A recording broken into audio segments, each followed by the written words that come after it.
बिस्मिल्लाहिर्रहमानिर्रहीम। आज हम सीखेंगे केमिकल बॉन्डिंग। केमिकल बॉन्डिंग सबसे पहले इसकी डेफिनेशन समझ लेते हैं कि क्या होती है। केमिकल से केमिकल्स, बॉन्ड मतलब कोई भी चीज़ आपस में जुड़ रही है, उसको बॉन्डिंग कहते हैं। होल्ड एटम टुगेदर, होल्ड मतलब जुड़ना, एटम जब एक साथ जुड़ेंगे इन अ मॉलिक्यूल्स में, that is called chemical bonding.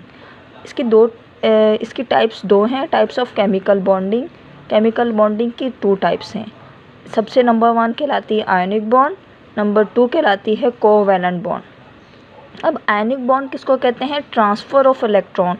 जब इलेक्ट्रॉन ट्रांसफ़र होंगे that is called ionic bond. और जब कोवैलेंट बॉन्ड किसको कहेंगे? Sharing of electron. जहाँ पर इलेक्ट्रॉन शेयर हो रहे होंगे वो कहलाता है कोवैलेंट बॉन्ड, और जहाँ पे इलेक्ट्रॉन ट्रांसफ़र कर दिए जाएंगे, दे दिए जाएंगे, वो कहलाएगा आयनिक बॉन्ड। अब इसी तरह कोवैलेंट बॉन्ड की 3 टाइप्स हैं। केमिकल बॉन्ड की 2 टाइप्स हैं और कोवैलेंट बॉन्ड की हमारे पास 3 टाइप्स हैं। Types of covalent bond: single bond, double bond, triple bond. अब सिंगल बॉन्ड में 1 इलेक्ट्रॉन शेयर हो रहा होगा, 1 इलेक्ट्रॉन शेयर, और डबल बॉन्ड में 2 इलेक्ट्रॉन शेयर हो रहे होंगे, और ट्रिपल बॉन्ड में 3 इलेक्ट्रॉन शेयर होंगे। अब इसकी एग्जांपल समझ लेते हैं। सबसे पहले हम सिंगल बॉन्ड की एग्जांपल को समझ लेंगे कि आया कि किस तरह से 1 इलेक्ट्रॉन शेयर होगा। सबसे पहले एग्जांपल है सिंगल बॉन्ड में ले लिया क्लोरीन मॉलिक्यूल। क्लोरीन एक मॉलिक्यूल है क्योंकि 2 एटम इसमें आपस में मिले हुए हैं। एक क्लोरीन का मैंने बना लिया एटम का स्ट्रक्चर और दूसरे क्लोरीन के एटम का स्ट्रक्चर। डॉट और क्रॉस वाला फार्मूला इस्तेमाल इसलिए किया है, डॉट एंड क्रॉस, ताकि आप लोगों को आइडेंटिफाई हो जाए कि कितने इलेक्ट्रॉन शेयर हुए हैं। अब इसका एटॉमिक नंबर होता है हमारे पास एटॉमिक नंबर 17। एटॉमिक नंबर क्या है इसका? क्लोरीन का 17, एक एटम का। अब यहाँ पे कितने एटम है? हमारे पास 2 एटम है। अब मैंने बना लिया एक स्ट्रक्चर बनाने के बाद सबसे पहले शेल में सबसे पहले तो न्यूक्लियस बनता है हमेशा।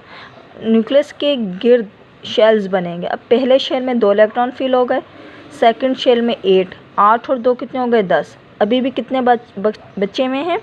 17 17 हैं, 7 बचे हुए अभी भी। 1 2 3 4 5 6 और 1 7, ये 7 बना लिए। ठीक है, पूरा कंप्लीट स्ट्रक्चर हो गया। अब इसी तरह सेम, अब इसको सिर्फ क्रॉस बनाएं। सेम यही क्लोरीन एटम है, इसके भी 17 बनाने। 1 2 2 2 4 6 7 8 9 10, 8 और 2 10 हो गए, और 1 2 3 4 5 6 7। अब इस तरह से हमारे पास एक इलेक्ट्रॉन, अब यहाँ पे 1 इलेक्ट्रॉन शेयर हुआ है, इसने भी अपना 1 इलेक्ट्रॉन शेयर किया, इसने भी अपना एक। इस तरह से दोनों 1 इलेक्ट्रॉन शेयर करने के बाद अपना ऑक्टेट कंप्लीट कर लिया, मतलब 8 इलेक्ट्रॉन आखिरी शेल में कंप्लीट हो गए। इस तरह से 1 इलेक्ट्रॉन शेयर। अब यहाँ पर हमारे पास डबल कोवैलेंट बॉन्ड आ गया। Double covalent bond second example है। अब इसकी एग्जांपल हम देख लेते हैं CO2। इसमें 2 इलेक्ट्रॉन शेयर होंगे। सबसे पहले हम एटॉमिक नंबर कार्बन का लिख लेंगे। कार्बन का एटॉमिक नंबर 6 है हमारे पास, कार्बन का एटॉमिक नंबर 6, और ऑक्सीजन का एटॉमिक नंबर 8 है। अब देखिए हमारे पास यहाँ कार्बन 1 है, ऑक्सीजन 2 हैं।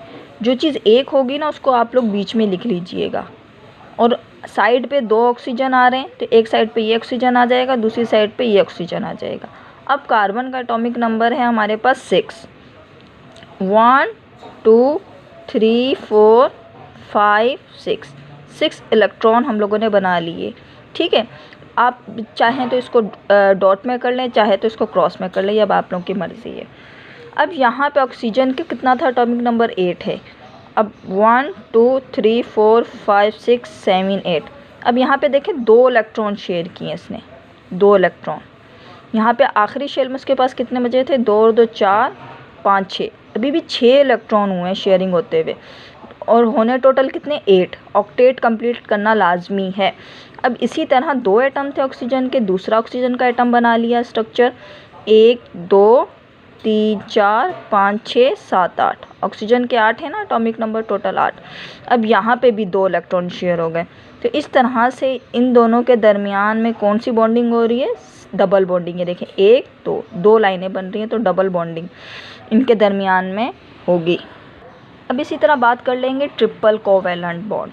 अब ट्रिपल कोवैलेंट बॉन्ड में हमारे पास आ जाएंगे 3 इलेक्ट्रॉन शेयर होंगे। ट्रिपल कोवैलेंट बॉन्ड, ये तीनों एग्जाम्पल हैं कोवैलेंट बॉन्ड के। अब इसकी एग्जाम्पल ले लेंगे ट्रिपल कोवैलेंट बॉन्ड।